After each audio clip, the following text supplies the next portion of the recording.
Bueno, buenas tardes. Acá estamos, último evento del año.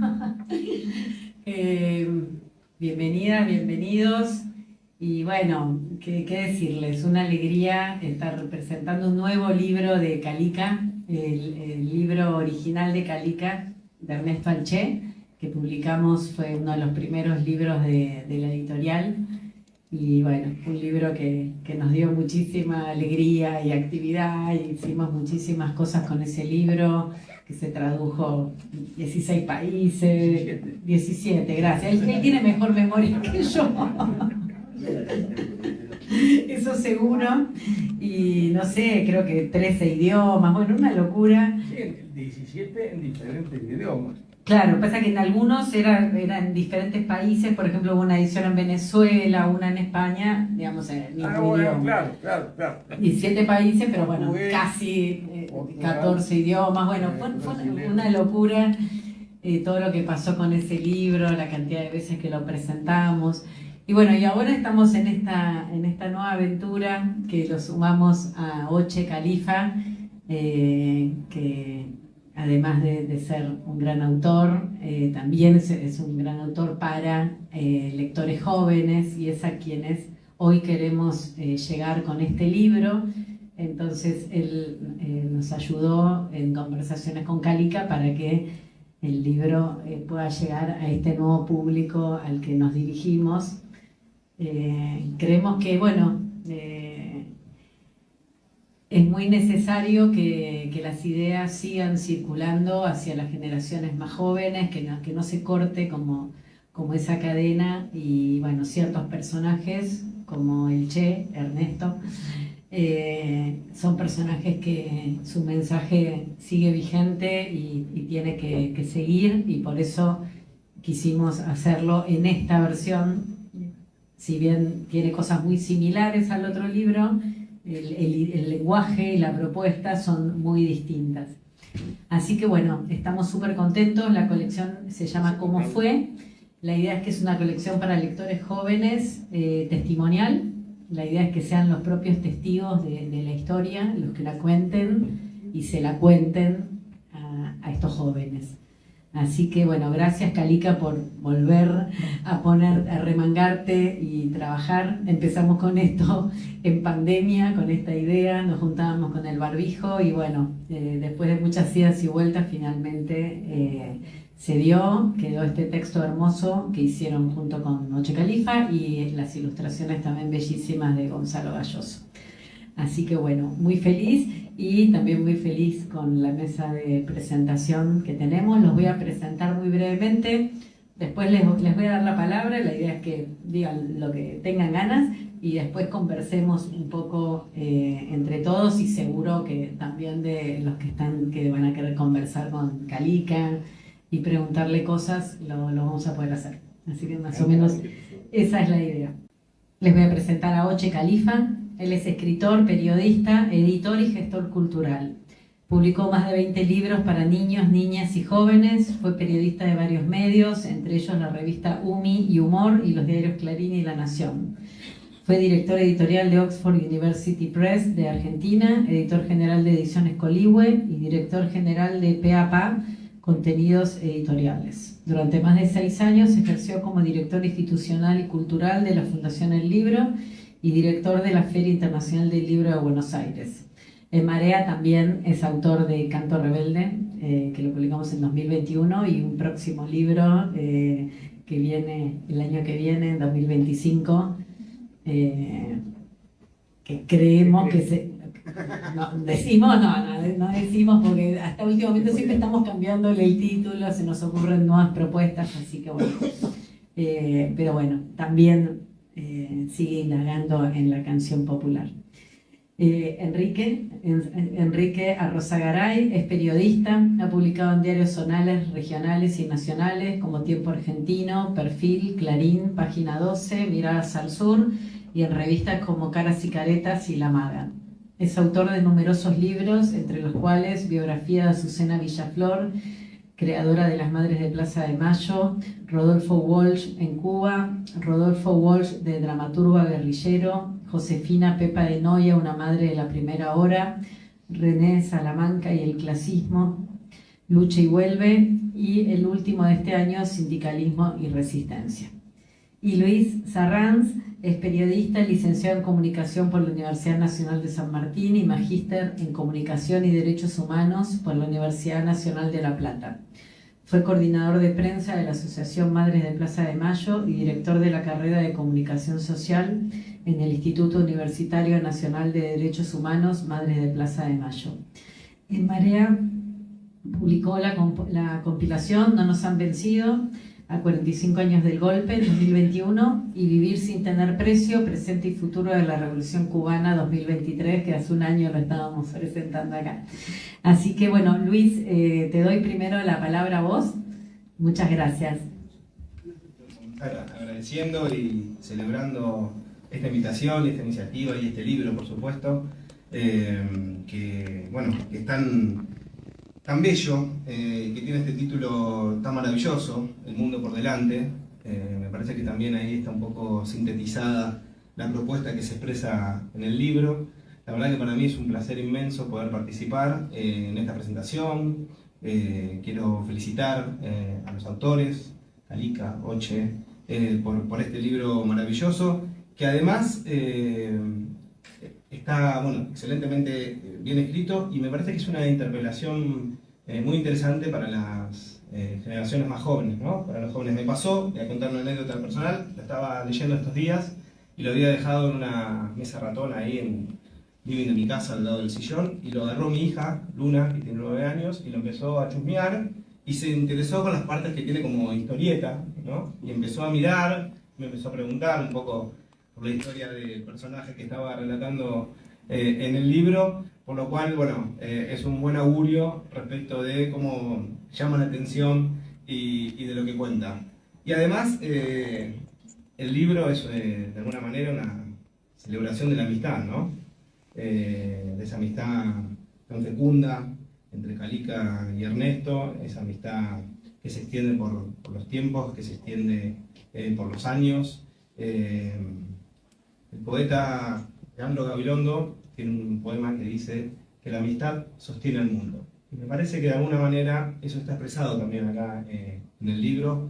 Es la amistad la que sostiene estos viajes, es la amistad la que sostiene esa curiosidad, y es la amistad también la que van generando esas anécdotas, aventuras, vivencias que se van narrando a lo largo del libro, que después van a constituir el personaje que todos conocemos del Che, que en este texto es su periodo anterior y que tiene que ver con esos encuentros que va narrando Kalika y Oche de manera tan fantástica, además con añadidos, ¿no? Con explicaciones puntuales sobre determinados hechos históricos, sobre determinados sucesos que van ocurriendo y que son narrados en el libro. Así que para mí insisto, fue una sorpresa encontrarme con este material. Cuando me propusieron ser parte de esta presentación me interesó muchísimo, y después encontrarme con el libro y recorrer sus páginas y ver esta propuesta que de alguna manera cuenta esta historia que muchas veces hemos conversado, hablado, reflexionado sobre los viajes que han emprendido Kalika y Ernesto, y que de alguna manera están sintetizados con un lenguaje novedoso, con un lenguaje que también celebro muchísimo en las ilustraciones, los dibujos, la verdad, que son bárbaros. Entonces me parece que es una propuesta muy interesante para pensar también y buscar nuevos formatos para interpelar y dialogar con la juventud, ¿no? Que estamos en un contexto también donde a veces nos parece que está tan distante el lenguaje que hablamos los más adultos y los más jóvenes, y a veces ese lenguaje es compartido también por la realidad que vivimos, ¿no?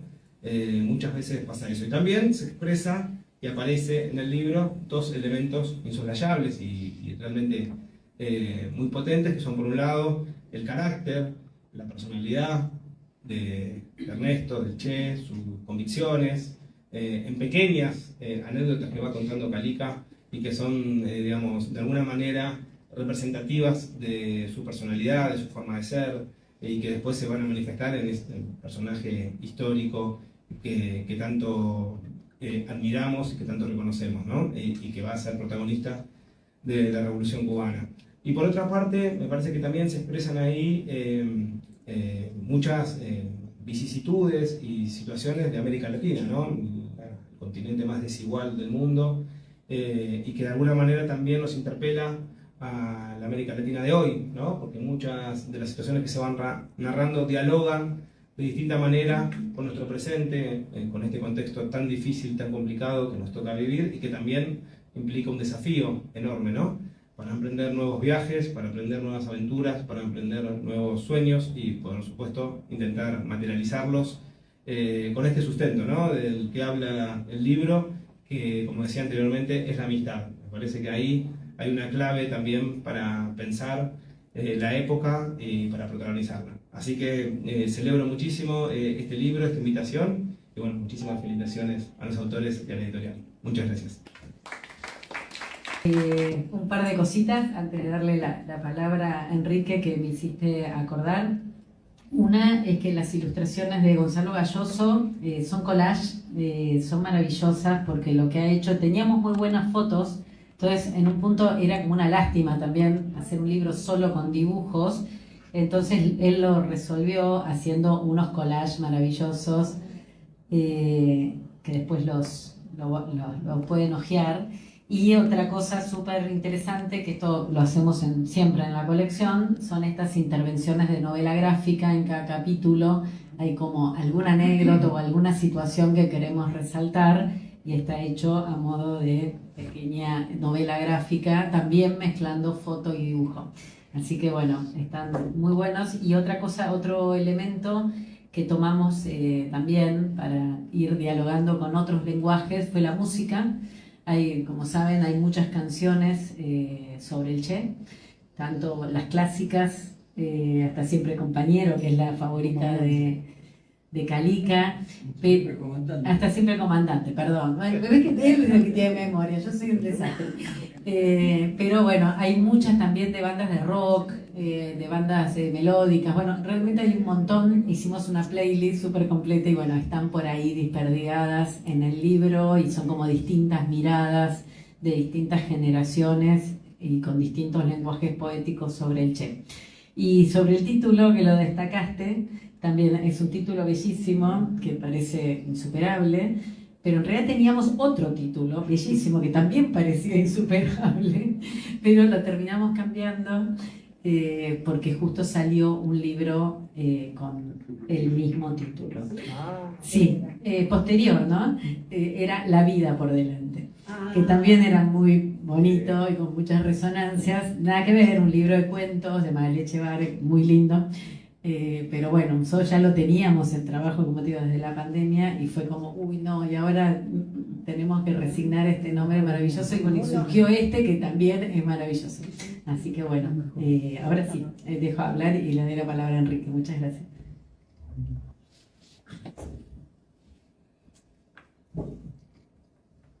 Cuando Calica me contó, no sé, hará 2 años aproximadamente, que se estaba trabajando en un nuevo libro, ya había aparecido el que él cuenta su viaje con Ernesto, me parecía como que ya estaba, que lo que tenía que contar Calica ya estaba contado, ¿no? Como que no entendía qué es lo que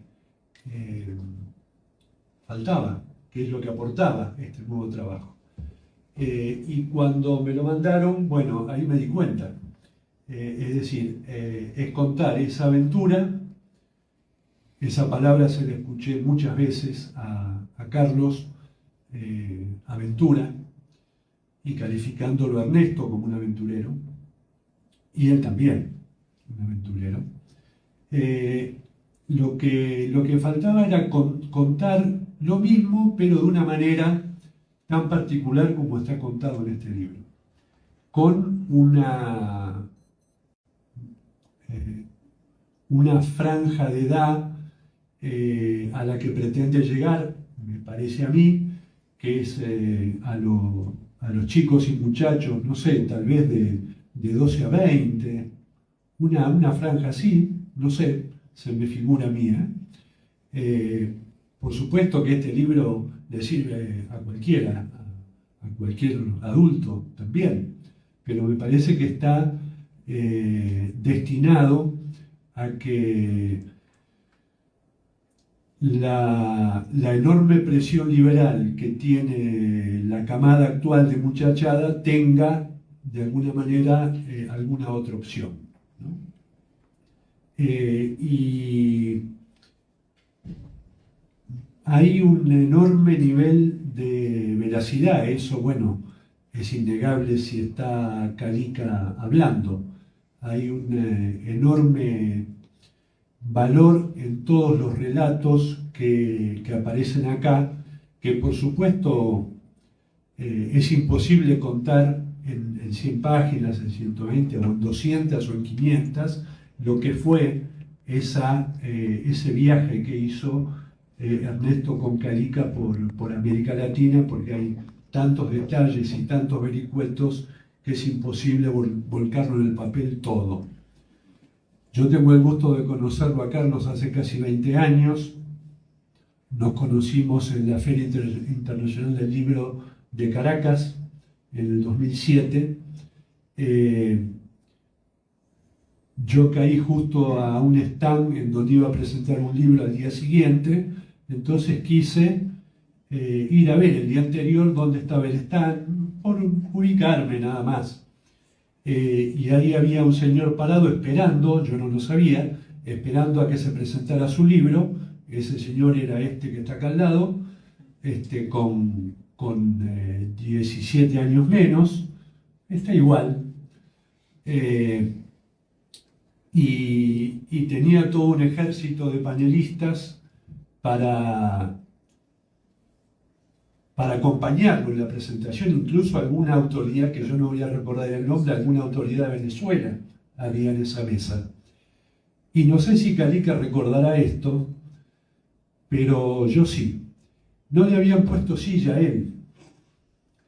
Toda la mesa y todas las sillas, todo el panel ese, que eran 6 o 7 tranquilamente, él no estaba incorporado todavía porque él iba a presentar el libro y estaba previsto pasar fotos de toda esta aventura y de la vida en Altagracia también, pasarlas proyectarlas sobre una pared.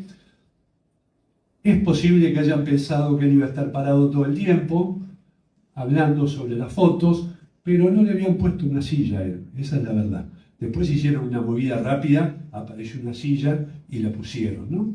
Pero bueno, esos detalles que le quedan a uno en la cabeza. Tuve el gusto y tengo el gusto de sentirme amigo de Carlos,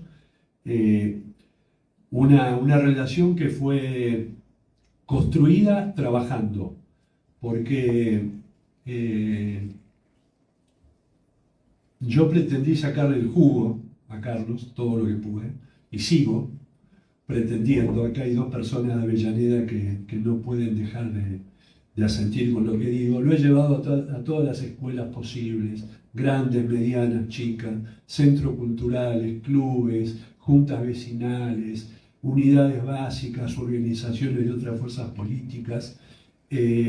Un centro de tortura también. Es cierto. A la brigada de Avellaneda, al infierno. Exactamente, un campo de concentración que funcionó en mi ciudad. Y bueno, y por suerte en mi ciudad y alrededores, porque hemos ido a Lanús, a Quilmes, a Varela, a algunos otros lugares, digamos, la zona sur viene dejando una huella muy, muy querida, y se lo recuerda y se lo solicita con frecuencia. Y a pesar que las anécdotas que aparecen en este libro se las escuché a Carlos 200 veces, no sé, poco más, poco menos, hay un amigo que dice que es interesante escucharlo igual porque siempre las cuenta distintas. No sé si es verdad del todo, pero Jorgito dice eso, el amigo Jorgito. El negro. Y el negro también, sí. Otro amigo. Otro amigo, el negro Alonso, uno de los sobrevivientes de los asesinatos que ocurrieron en el Bar La Real el 13 de mayo de 1966. Hecho del que Rodolfo Walsh escribió el libro ¿Quién mató a Rosendo? Bueno, ese es otro de nuestra cofradía, con lo que nos juntamos a comer cada tanto cuando se hace posible esto. Por ejemplo, en este libro se habla del Paredón, ¿no? En Altagracia, desde donde Ernesto, que no era el Che todavía, Ernesto se tiraba desde alturas imprevistas y sus amigos se asustaban y ya lo daban por muerto. Y bueno, alguna vuelta dando una caminata con Calica, en realidad en el proceso de filmar una película que se conocerá pronto, ubicó dónde estaba ese paredón y nos mostró cómo era todo ese lugar. Y por suerte, bueno, ese fue un lujo personal, tenerlo a Calica como guía en Altagracia, mostrando su casa, porque pudimos entrar a la casa de infancia de Carlos y tantos otros lugares. Vi por ahí también en el libro la anécdota del lago Titicaca. Si no les parece mal, pregúntenle después porque puede ampliar el tema de lo que se cuenta en el libro. No la pasó bien Carlos en el lago Titicaca, Ernesto tampoco, pero él creo que la pasó peor. Ahí se cuenta también, y es otro tema que Carlos recuerda con mucha fuerza, los días por Bolivia, los mineros en armas, los fusiles, la dinamita, los camiones yendo y trayendo obreros armados de un lugar a otro, en un marco de un proceso que yo me animaría a llamarlo un proceso revolucionario, ¿no? Como fue el del 50 y monedas, cuando se hizo la reforma agraria, y como cuenta Calica, se lo he escuchado más de una vez, se disolvió el ejército, cosas, nacionalizar las minas, claro, hechos revolucionarios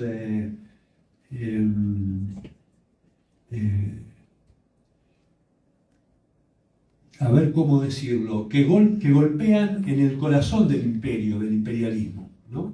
Porque esas medidas son profundamente populares. Esos laburantes armados reclamando lo suyo es lo más odiado que el imperialismo puede enfrentar. Y bueno, vi que aparece Tita Infante y algunas chicas y cuestiones de noviazgos. Y sobre el final, y esto es lo último que comento, creo que es interesante cuando hace el comentario de que el Che tuvo que ver con el Che y la Revolución Cubana, el Che y el asesinato del Che tienen que ver con un momento en donde el Che no es ajeno, sino actor central. Es un momento de replanteo de las ideas de izquierda, en donde la guerra de Vietnam, por ejemplo, que ya llevaba varios años, la resistencia, claro, del pueblo vietnamita contra semejante imperio, la Revolución Cubana, la cercanía del Che en Bolivia. Esto me parece que es difícil reconstruirlo hoy, pero quién sabe, los más grandes lo pueden tener un poco más claro. Tenerlo al Che peleando tan cerca revolvía la sangre. Es decir, más de uno dijo, tenemos que ir para ahí. ¿Qué hacemos acá? Y bueno, esa calentura, si me permiten, esa ambición revolucionaria, golpeó en Argentina, por supuesto, pero golpeó en todo América Latina, y esos sacudones generaron que haya una nueva ola, lo que se llamó en algún momento la nueva izquierda, ¿no? Una forma definitivamente revolucionaria, con aciertos y errores, como todo proceso y como toda mirada y como toda pretensión política, pero llevó a que muchos miles de nuestras generaciones y de generaciones de otros países de América Latina pegaran un salto cualitativo en la lucha. Y esto tiene que ver, entre otras cosas, con la presencia tan cercana del Che y con el asesinato del Che, porque eso generó una indignación fenomenal en miles de revolucionarios que siempre existen, incluso hoy, a pesar del predominio liberal.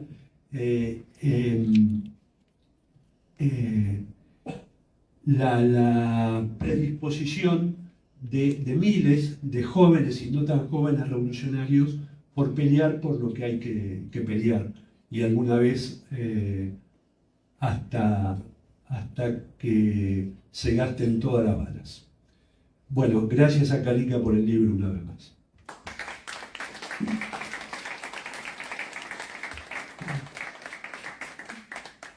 Bueno, muchas gracias. Bueno, hoy estoy teniendo muy mala memoria porque no me acuerdo lo de la silla. Yo estaba ahí también en esa presentación. Y ¿te acordás, Calica, que después fuimos a la embajada, que nos hicieron una recepción? Y bueno, nada, nos dieron ahí algún ron o después fuimos a otro lugar. Y al día siguiente yo estaba pidiendo un té, por favor, y él estaba desayunando porotos negros. Yo le digo, Calica, ¿cómo podés? Y me dice, no, bueno, yo estoy vacunado, después de los viajes con el Che ya me vacuné. Bueno, así que fue una anécdota que quedó. Bueno, eso es invencible, Calica. ¿Puedes recordar lo que pasó en la Universidad de Quilmes? Ah, sí, tuvimos otra entre las 1000 anécdotas que tuvimos, porque presentamos el libro por todos lados. Una vez fuimos a la Universidad de Quilmes a presentar el libro y estábamos durante la presentación como si estuviéramos acá, con un aula llena de estudiantes, y entra alguien y nos dice hay que desalojar porque hay una amenaza de bomba. Bueno, medio que decimos ¿qué hacemos? ¿Qué no hacemos? Y ahí unos muchachos nos dicen, ¿pero se animan a seguir la presentación en la calle? Y dijimos, y sí. Así que nos fuimos a la calle, ahí Calica presentó el libro, La Vereda. Yo estaba con la caja de libros, me venían a pedir, yo los vendía a los estudiantes. Bueno, fue muy lindo. Después nos volvimos juntos. Bueno, sí, tenemos muchas anécdotas y bueno, me da mucha alegría que ahora tengamos como un nuevo, una nueva excusa para seguir haciendo presentaciones y cosas. Y bueno, antes de darle la palabra a Oche, les voy a leer un pedacito, como para que se den una idea también, los que no lo leyeron todavía. Además es muy lindo. Es un pedacito del capítulo donde están en Ecuador, que ya el final del viaje. Se llama Los telegramas, esa parte. Mientras dudaba si reencontrarme con mis amigos del camión para que me llevaran a presentarme en el club de fútbol, porque lo querían contratar en un club de fútbol, era buen jugador, llegó un telegrama de Ernesto al consulado. Yo concurría a diario para ver si llegaba alguna noticia o carta. Decía, espérame que sigo con vos. Bien, eso haría. Pero al día siguiente me entregaron otro. Llegó barco, nos embarcamos en cuanto carguen, Gualo y Ernesto. Ahí me di cuenta de que me había quedado solo.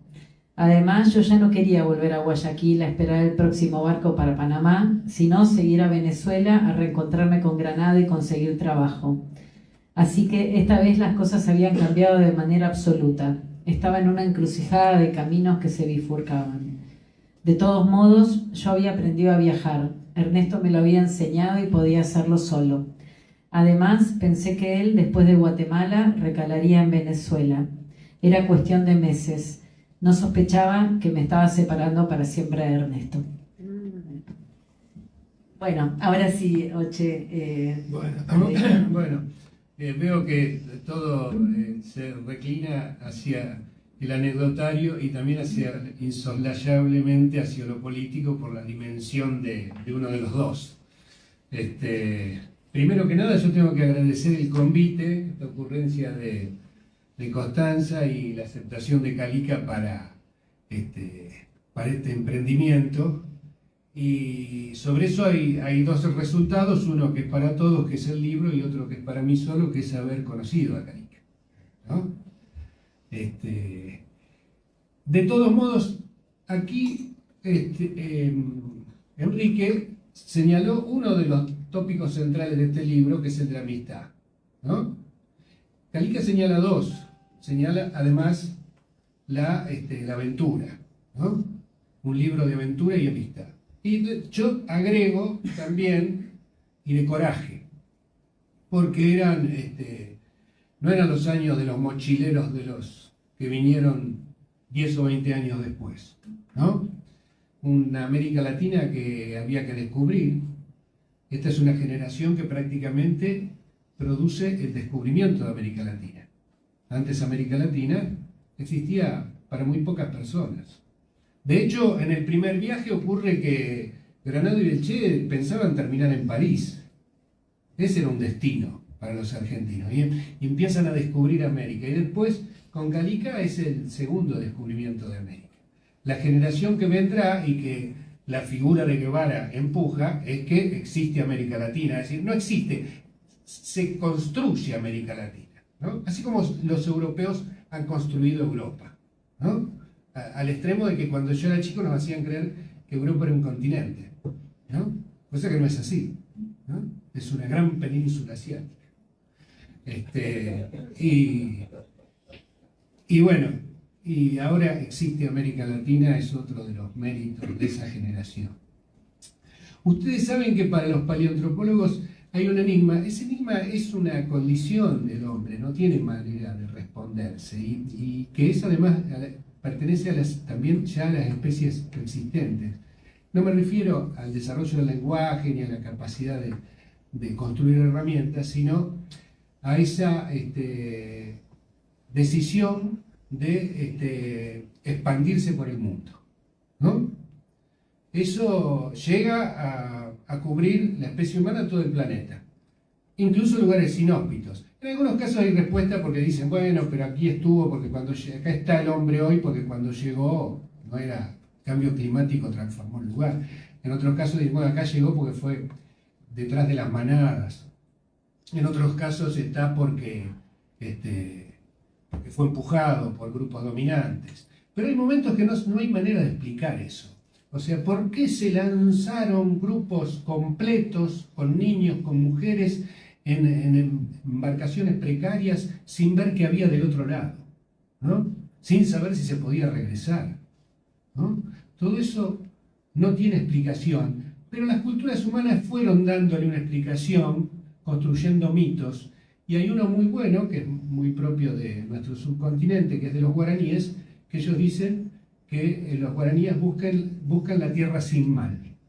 Eso hizo que, siendo una tribu caribe ahí en las Guyanas, en la orilla del Caribe, fueran avanzando impenitentemente, primero sobre el Amazonas, después sobre la Mata Atlántica, después sobre el Chaco Gualamba, y llegaron acá, ¿no? Debido al mito de la tierra sin mal, buscar la tierra sin mal. Periódicamente grupos se movían. En los mitos hay además una figura muy interesante que todos ustedes la conocen, que es la del héroe. El héroe a veces es solitario, pero otras veces tiene compañía. Tiene un ladero, ese ladero a veces es un asistente, otras veces es un amigo, ¿no? Al extremo de que hay veces que el amigo actúa como conciencia que lo vuelve razonable, lo aquieta y aquieta el ímpetu al héroe, ¿no?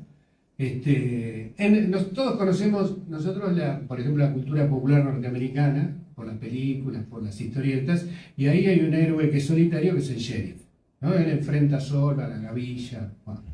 Después hay otro tipo de héroe que tienen los norteamericanos, que es el justiciero, y que tiene ladero, pero no es su amigo, al extremo de que hay uno, el más famoso de todos, que a pesar de tener un ladero, lo llamaron ellos, y nosotros también, el llanero solitario, ¿no? O sea que Toro no es su amigo y casi es invisible, salvo que en realidad actúa.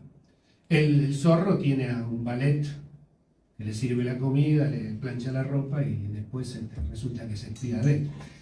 Pero en nuestra cultura, la figura máxima es la de Martín Fierro, cuya vida cambia de una manera radical el día que conoce a Cruz. Es decir, el día en que Cruz decide que va a ser su amigo y se juega el pellejo, sabiendo que el resultado además no es bueno para ninguno de los dos. ¿Por qué? Porque si bien logran enfrentar a la partida, les queda el exilio, las tonterías. Vida totalmente difícil. A eso van, y ahí incluso Fierro le otorga la palabra, Cruz puede contar su propia vida, ¿no? Pero luego Cruz muere.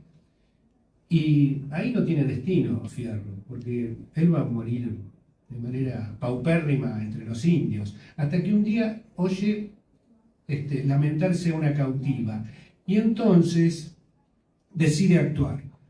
Va y encuentra al indio que la está maltratando. La escena es escabrosa, la soportamos porque la musicalidad del poema nos va llevando, ¿no? Pero entonces Fierro sabe que si el indio pega un alarido, está sonado. Vendrán otros a ayudarlo y él no tiene posibilidades de enfrentar eso. Entonces ahí recuerda a Cruz y dice, con Cruz no digo a un indio, a la tribu si se ofrece. Quiere decir que ahí hay una impugnación de las matemáticas, porque 1 más 1 no da 2. La pareja crece, se multiplica, como si fuera un batallón, ¿no? El general Paz da otro dato muy interesante, el Manco Paz, que ahora anda cobrando multas acá alrededor de Buenos Aires, pero era digamos, en esa época era el feroz enemigo del feroz Facundo. El general Paz recuerda una cosa que le llamó la atención porque él era un intelectual de la guerra, un académico, ¿no? Sus batallas se estudiaban. Y dice, cuenta cómo era la caballería del general Artigas, el gran caudillo de la banda oriental y de las provincias litorales. Dice, Artigas los hacía formar amigo con amigo, porque sabía que en el trance de la batalla se iban a defender, ¿no? Y dice de eso que es el último esfuerzo del ingenio humano. Así describe Paz cuando relata esa escena. Bueno, ustedes ya se dieron cuenta que yo estoy en realidad hablando de este libro, porque todo lo que digo le compete, ¿no? Uno podría decir que esto yo he hablado de manera metafórica, pero uno puede decir, no, puntualmente, Calica y Ernesto y Calica salieron en busca de la tierra sin mar. Que en el percance terrible y peligrosísimo del Titicaca, en el calabozo de Perú, en la milladura de Guayaquil, donde hasta tuvieron que vender la ropa, fueron Fierro y Cruz, fueron 2 gauchos de Artigas. También se puede decir eso de ellos. Han continuado una historia de la aventura humana. Eso es lo que creo que más allá de la información política que el libro pueda tener, que lo tiene como asistencia al lector, digamos, ¿no? Es como se debe leer este libro, como pretendemos que se lea. Es una pretensión un poco imposible, porque es imposible manejar al lector. El lector tiene un poder independiente de leer lo que quiere leer y de entender lo que quiere entender. Pero digamos que si ocurriese eso, sería para nosotros muy satisfactorio, porque además al leerlo lo mejoraría al libro. Es una cosa que con frecuencia los lectores hacen, ¿no? Dicen, qué libro hermoso, bárbaro, qué sé yo, entonces le aumentan el piné al libro. Bueno, ojalá eso ocurra. Este libro, si bien tiene una hechura de anzuelo para los jóvenes, es un libro para que lo lea cualquiera. No hay, no le pedimos el DNI a nadie, ¿no? Así que no hay problema. Y bueno, y yo le auguro un buen recorrido y sostenido, no es un libro de oportunidad, así que espero que eso ocurra y con Calica nos encontremos para tomar una bebida legal.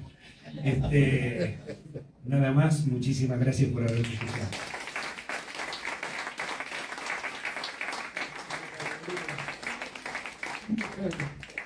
Bueno, ahora te lleva la hora Calica, nos vas a tener que decir unas palabras, pero antes les voy a leer una cosita, una joyita que tiene el libro, y que es un poema que escribe Ernesto a los mineros de Bolivia que conocieron juntos, que bueno, ya les ahora puede ser la primera anécdota que cuentes cuando van a ver a los mineros en Bolivia, pero les voy a leer este pequeño poema que después León Gieco y Gustavo Santaolalla ya lo convirtieron en una canción muy linda y que está el QR en el libro, lo pueden escuchar. Dice, un pedacito, es más largo.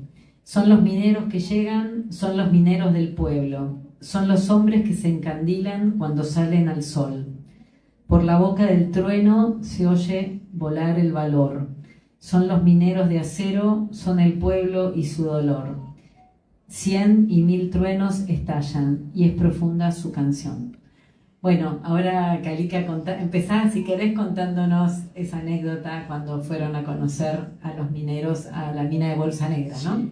Sí. Bueno, iba a empezar agradeciendo a los presentes que me hayan acompañado a presentar este libro.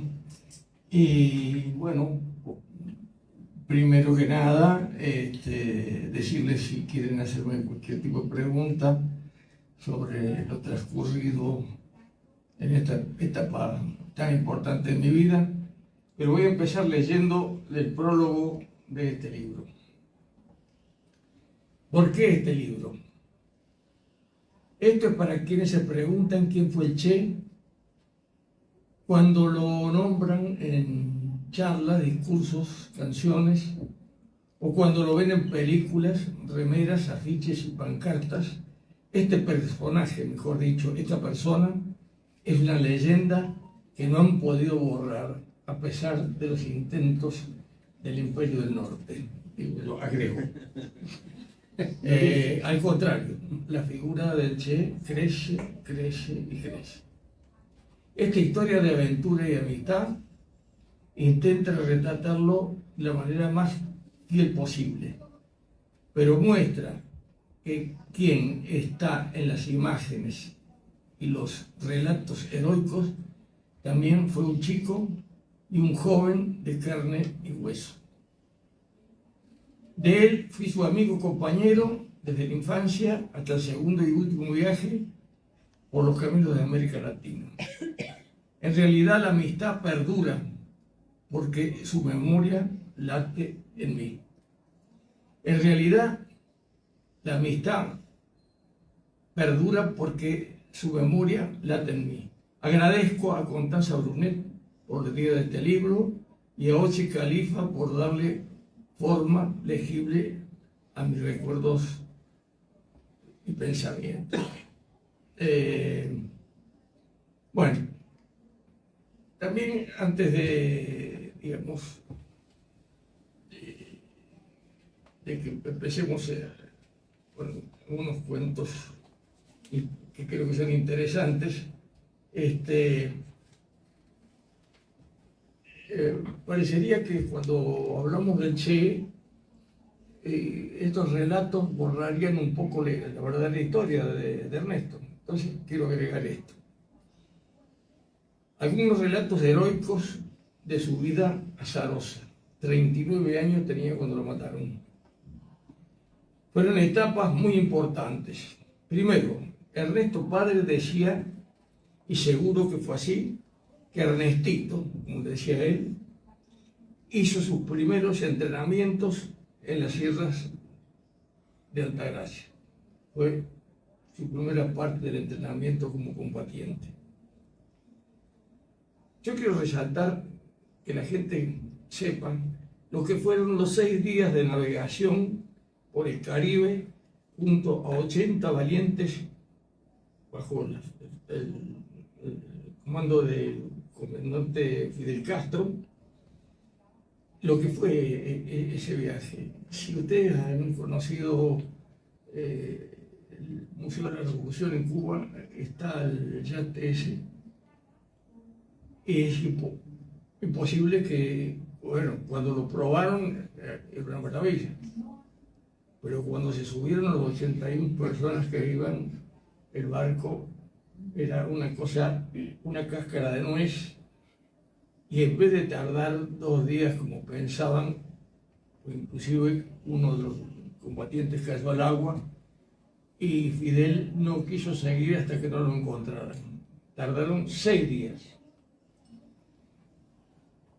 Después vienen los años de la lucha en Sierra Maestra. Es decir, Ernesto, es decir, el equipo de Fidel Castro, la columna de valientes, tuvieron un debut terrible en una batalla, la Alegría del Pío, donde desaparecieron casi todos, quedaron vivos 17 personas.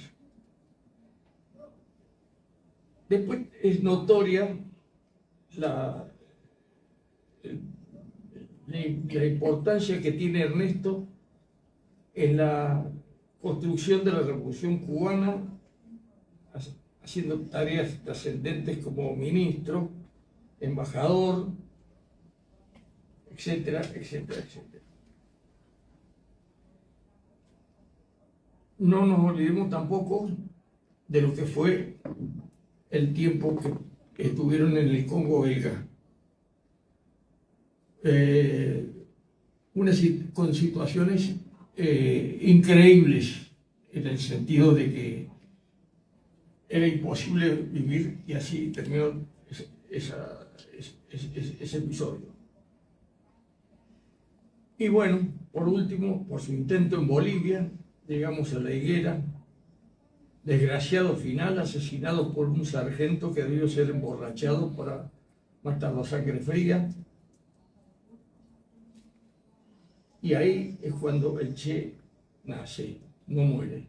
El Che, comandante Ernesto Che Guevara, hasta siempre comandante inolvidable por todos los siglos venideros.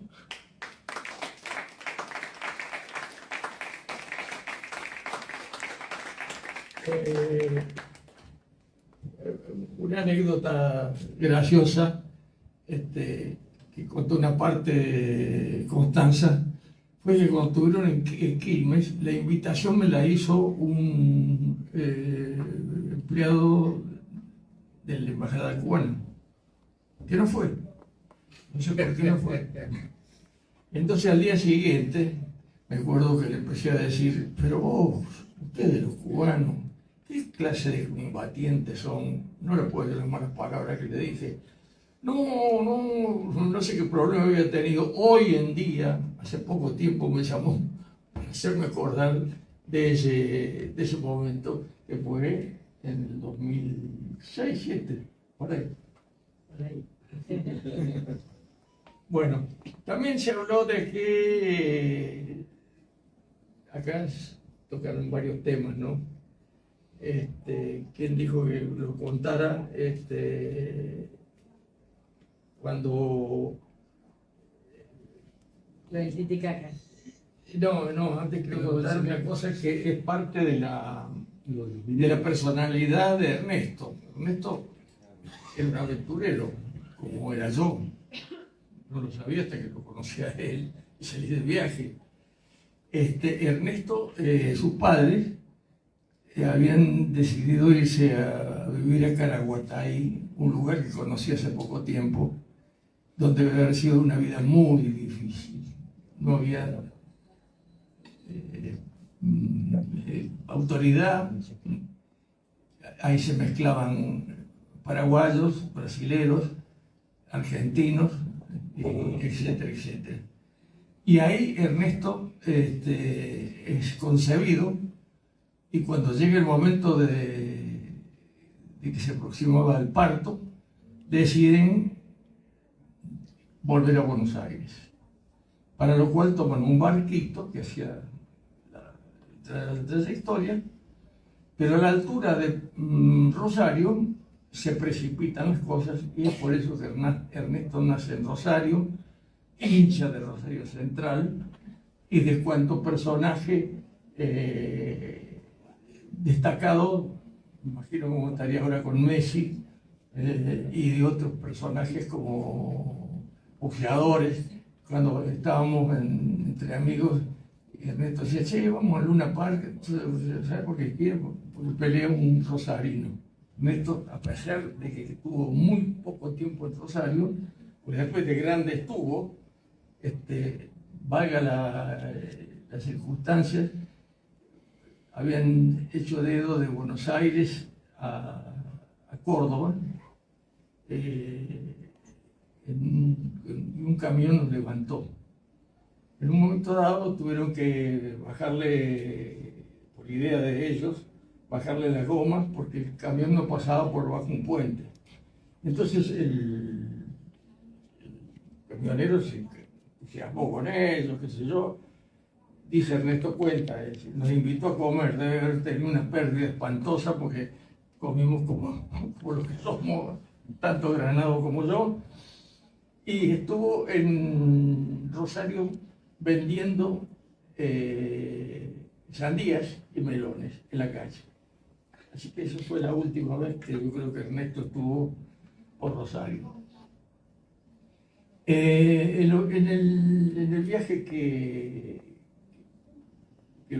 tuvimos tantos inconvenientes, los inconvenientes eran para nosotros un juguete, por la edad que teníamos, 23 y 24.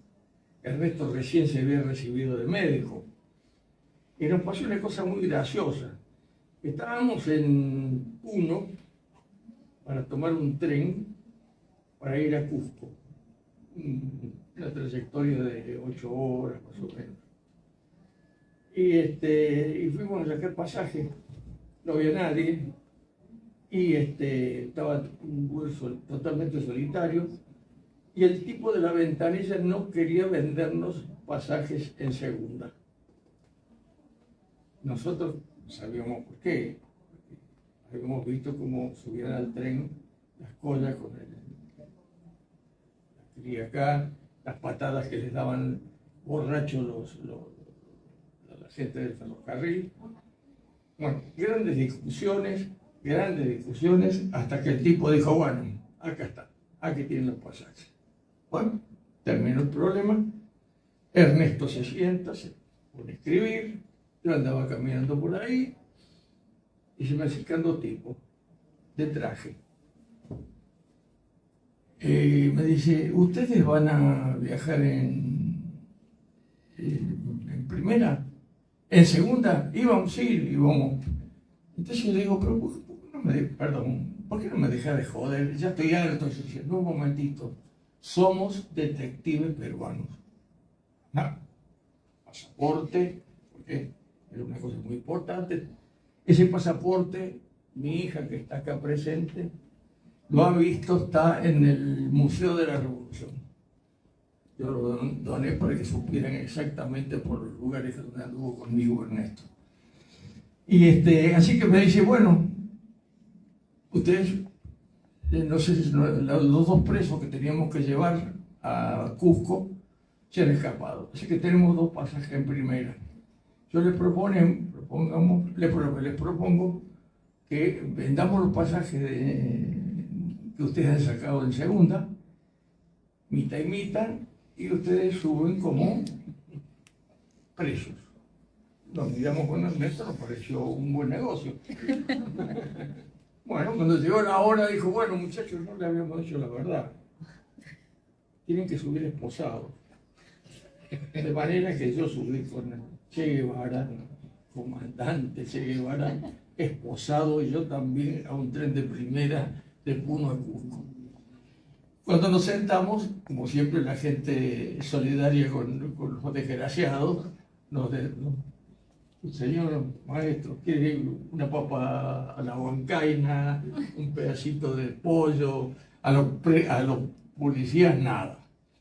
En un momento dado, Ernesto se pone a conversar y cuenta, tenemos todo programado, que este viaje tenía una razón más o menos científica, que era conocer la lucha antileprosa en América Latina. Bueno, bla, bla, bla, bla, bla, bla, y el tipo dice al otro, dice, che, estos muchachos no los podemos llevar con las esposas. ¿Y cómo hacemos? Y dice el otro, podemos darle las credenciales, y nos dijeron, nosotros vamos a un vagón que queda allá atrás, donde se timbea y había escabios. Así que pasamos de presos a oficiales del ejército peruano. Venía el guarda, mostrábamos el tipo. Bueno, cuando llegamos a Puno, a Cusco, era tal la borrachera que tenían los dos policías, los dos agentes, que a uno sí le pudimos devolver la credencial, pero el otro nos pareció que la iba a perder. Y la guardamos para darla en el momento oportuno. Y durante el viaje, una de las cosas que teníamos que hacer todos los que andábamos ahí de aventureros es ir a la policía y registrarse. Así que estuvimos 2 o 3 días en Cusco. Y un día, bueno, decidimos ir a la policía a entregar registrar el pasaporte. Empezamos a entrar y un tipo dijo, esos son los que le robaron la credencial al policía fulano de tal. Y ahí nos agarraron. Ernesto quedó preso y a mí me mandaron a buscarlo, a buscar el famoso. Me acuerdo que cuando lo llevé, no pasó nada, Cuando nos íbamos de atrás de una puerta, el policía, muchacho, disculpen, pero no podíamos decir que estaba a credenciales, etcétera, etcétera. Esta noche los invitamos a comer una picantería.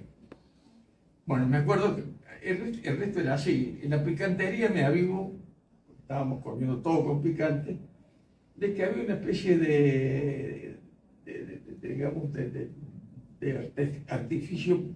Echaban lo que sobraba de la sopa, iba por una canaleta de nuevo a la olla, y entonces le digo, che, yo era el resto, mirá lo que estamos comiendo. No, dice, no te calenté, con el picante esto se matan todos los microbios. Ese era Ernesto, así, que siempre tenía una salida graciosa y que no se amedrentaba por nada. Así que bueno, no sé qué otro cuento querés que... si quieren que cuente, ¿no? Si alguno me quiere preguntar algo, me ha encantado la vida. No, si quieren, ahora, si alguno tiene ganas de intervenir, preguntar algo, comentar algo, ahora sería el momento. Hola, ¿qué tal? Bueno, primero felicitaciones por el libro. Yo quería preguntar por la niñez, por la niñez. La niñez. El nene, los nenes que fueron ustedes dos, y un poco cómo eran, bueno, lo que quieras aportar sobre eso. ¿Cómo eran de chicos, de niños? Ernesto nació asmático, muy asmático. los médicos en Buenos Aires le dijeron a Ernesto padre y a Celia madre, llévense este chico a un lugar donde hay un clima, porque acá este chico la va a pasar muy mal. Y deciden irse a Altagracia. Mi padre era médico, especialista en pulmón, muy conocido, y fue a manos de él que llegó esta familia, que mi padre le indicó dónde podían ubicarse, etcétera, etcétera. Y empezó la amistad de este chico asmático de 4 años conmigo, que tenía 3. Y después nuestros hermanos, que también coincidían, siempre había un Ferrer y un Guevara. Así que ahí empezó la amistad. Yo me acuerdo como cosa graciosa que un día me dice Roberto Guevara, su hermano, un gran tipo, que fue hombre del ERP y se tuvo que ir del país, que decía, cuando nos peinaban, había una fiesta en lo de Guevara, un cumpleaños, no queremos ir a la casa de esos pelotudos que nos pelean. Y digo, en mi casa pasaba lo mismo, no queríamos ir a tu casa. Así todos llegamos a ser íntimos amigos, por una serie de circunstancias. Tal vez ya se despertaba, y como dije recién, el chico que empezaba a ser, cuando andaba bien, siempre se le hacía, nunca traté de tenerlo entre pañales, de no dejarlo salir. Cuando estaba bien hacía su vida, que era irse a andar por la sierra, nadar, andar a caballo, domar burros, que era toda una etapa, porque había burros sueltos que por ahí eran un amancito, pero otros eran bellaqueaban. Así que ahí empezó la amistad, que dura hasta que los Guevara se vienen a vivir a Buenos Aires, porque Ernesto empezaba su carrera como médico. Y mi madre y mi padre estaban separados, mi madre vivía en Buenos Aires y nosotros vivíamos muy cerca de los Guevara, en la calle Arauz, nosotros vivíamos en Salguero. Y la confianza que ya había entre nosotros era muy grande. Yo quería ir a comer a lo de Guevara, ni me invitaban, iba y comía lo que había. Lo mismo hacía Ernesto, que se bajaba del colectivo de venir a la universidad y le tocaba el portero eléctrico a mamá y le decía, Dolly, ¿qué tenés para almorzar? Me invito. Bueno, subí Ernesto. Bueno, después todo fue fuimos creciendo juntos. Uno de mis hermanos rindió las últimas materias con Ernesto, cuando Ernesto se recibió de médico, porque ¿qué había pasado? Ernesto, mientras estudió medicina, hizo 3 viajes en barco como enfermero, viajó al sur argentino y a Centroamérica, hasta Maracaibo. Ernesto, con una bicicleta con motor, con un motorcito chico, recorrió 4.000 kilómetros por el norte argentino, haciéndose firmar un documento de que había estado en las comisarías, el Automóvil Club, donde podía. Tan es así que eso ocasionó que cuando Ernesto vuelve de ese viaje, el motor estaba totalmente desinflado. Entonces manda una carta, están en la revista El Gráfico, eso, diciendo que el motor, a ver si se lo podían reparar. Lo llama el director de la empresa y le dice, ¿en serio usted con este motor hizo 4.000 kilómetros? Sí. No, aquí tiene, y le regalaron un motor nuevo. Así que claro, ya Ernesto, todo eso hace de la aventura de Ernesto. Y aparece el Petizo Granado, gran tipo, de quien tengo el mejor de los recuerdos, Y que está muy presente en el libro. que está presente en todos los libros nuestros. Y Granado, que era bioquímico, trabajaba en un leprosario en Córdoba, por lo cual le pagaban mucho más por el contagio de la enfermedad. Y un día se compró una moto, y entre mate y mate, vino y vino, le dijo a Ernesto: ¿qué te parece si nos vamos en moto hasta Estados Unidos? Y Ernesto, pues se prendía todas, dijo que sí, vamos. Bueno, todo eso significó armar expediciones. Y cuando salieron, la moto no tenía ningún tipo de estabilidad, porque eran tantas las cosas que llevaban que la moto era un peligro. La cuestión es que hicieron el viaje. Para hacerlo corto, fueron primero a Miramar, donde estaba Chichina, que fue la novia de él. Se acordaron en la película Diario de Motocicleta. Fueron al sur. En el sur estuvieron viviendo, acá está el director del museo del Che ¿dónde está? ¿Fuentes se fue?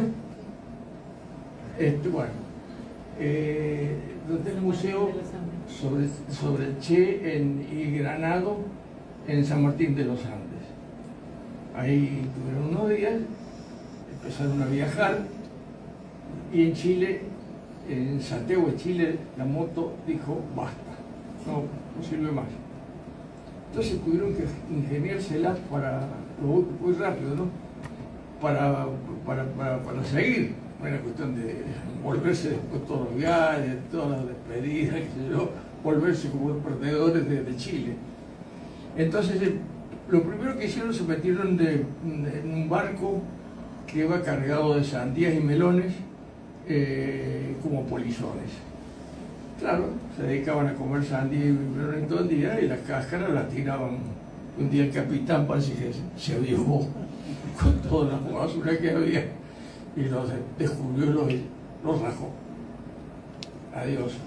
Entonces tuvieron que empezar a pensar en cómo viajar. La forma era ir a los mercados y empezar a hacer valer esa cosa de argentino en ese momento, Perón.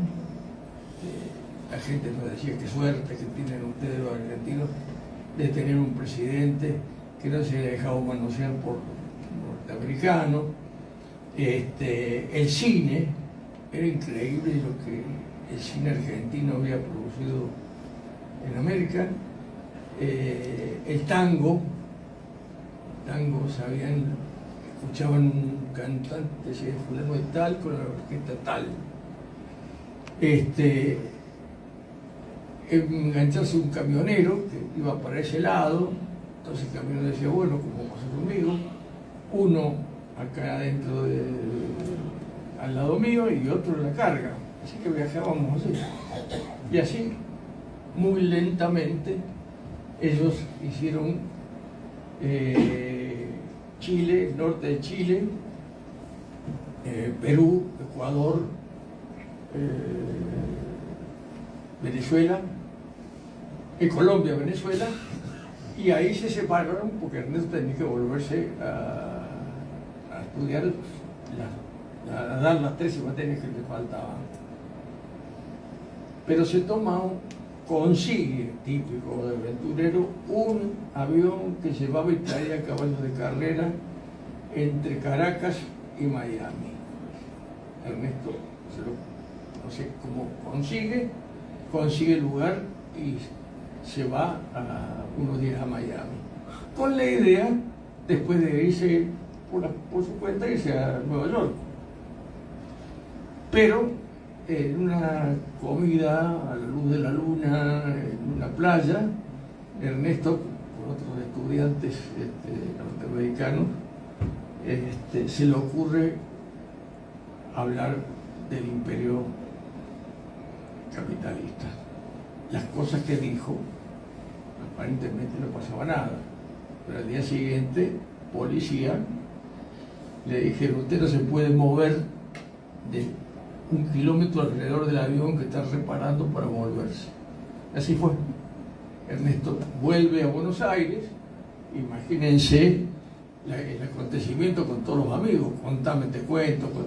Cuando llegaban cartas, Celia Madre me llamaba por teléfono y me decía, vení que recibí cartas de Ernestito, unas cartas larguísimas, pero entretenidas. Entonces, contame lo que no le contaste a tu vieja, decime todas las picardías que habías hecho, qué sé yo. Entonces le dije, bueno, ¿y cuándo viajamos juntos? Porque eso lo habíamos pensado antes. Bueno, prepárate que dentro de 1 año nos vamos. Entonces yo sabía que debía 13 materias, le digo, pero a vos te faltan 13 materias. No, las voy a dar en 1 año. Le digo, perdón, ¿qué carajo vas a dar 13 materias en 1 año? Y las voy a dar. Las dio. Un día vino y me dijo, mira, pelotudo, acá está el comprobante del último examen, soy médico. Y ahí organizamos el viaje que, bueno, ha dado lugar para todos estos cuentos que estoy haciendo y todo lo que se ha escrito. Así que muchas gracias. Cualquier pregunta será bienvenida y si se puede contestar, será contestada. Gracias.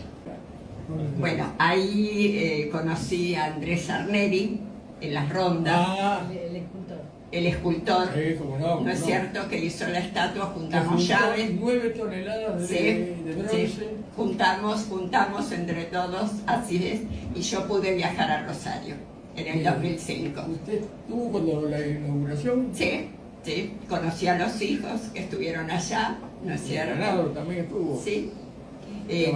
Claro, no sé en qué micro viajó usted, porque era un micro en el que a mí me aseguraron que iban solamente familiares y después había 14 micros atrás que eran de la Juventud Guevarista. Sí. Y yo tenía un poco de miedo de viajar, ya era una persona. Que fueron alojados en una dependencia de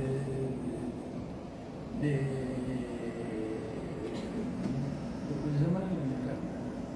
De la sociedad rural. La prestaron para la gente que había venido para ese evento. Habían venido muchachos de Venezuela, de Colombia. De todos lados. A las tardes, mucha guitarreada, algún guinacho por ahí. Bueno, y todo esto que está contando usted, por supuesto, agrega muchísimo más. En el micro que yo viajé era de la mayoría de gente mayor, viajaba la madre y la hermana de él de Sarneri, en el micro que era de los familiares, el que iba delante de todo. Y bueno, fue algo hermoso porque ahí todos contaban, todos tenían una anécdota, era mucha gente militante la que iba en ese micro de familiares. Y contaban casi todas las cosas que usted contó, más nosotros tuvimos que quedarnos hasta muy tarde, íbamos a salir temprano, pero era el momento que estaban la gente del campo en Plaza de Mayo, entonces tuvimos que salir más tarde, llegamos como a las 12:30 de la noche, y no llegamos como habíamos salido desde Avenida Mayo, sino que terminamos en Constitución. Pero fue muy emocionante, muy lindo, y escuchar todo eso es como que a uno es hermoso poder estar acá. Estoy muy contenta. Gracias, Enrique, por la promoción que vos pusiste en el Facebook. Me acuerdo, Calica, que cuando presentamos el libro anterior, fue una gran presentación en la Facultad de Medicina, en un auditorio muy grande. Era un lugar muy icónico, porque bueno, ahí había estudiado Ernesto. Y ahí se inició la campaña de recolección de llaves para el monumento, porque la idea era que fuera colaborativo. Y bueno, me acuerdo mi hija que era chiquita estuvo juntando llaves entre toda la gente, había cientos de personas y bueno, juntamos un montón de llaves. De bronce llegó a juntar. Gastó 7 y 2 las reservó para gastos, que después no tuvo porque Eso fue hecho en un galpón. Gente de la Municipalidad de Buenos Aires, los camioneros, se ofrecieron a llevar la estatua desde el lugar donde estaba hecha hasta el lugar donde se iba a embarcar por río, por el Paraná. En todos los lugares, en todos los puertos sobre el Paraná, desde Buenos Aires a Rosario, se detuvieron, se homenajeó la juventud peronista, guevarista de Rosario se hizo cargo de tener la estatua hasta el momento que se inauguró. Así que bueno, por eso Ernesto crece, crece, crece, crece.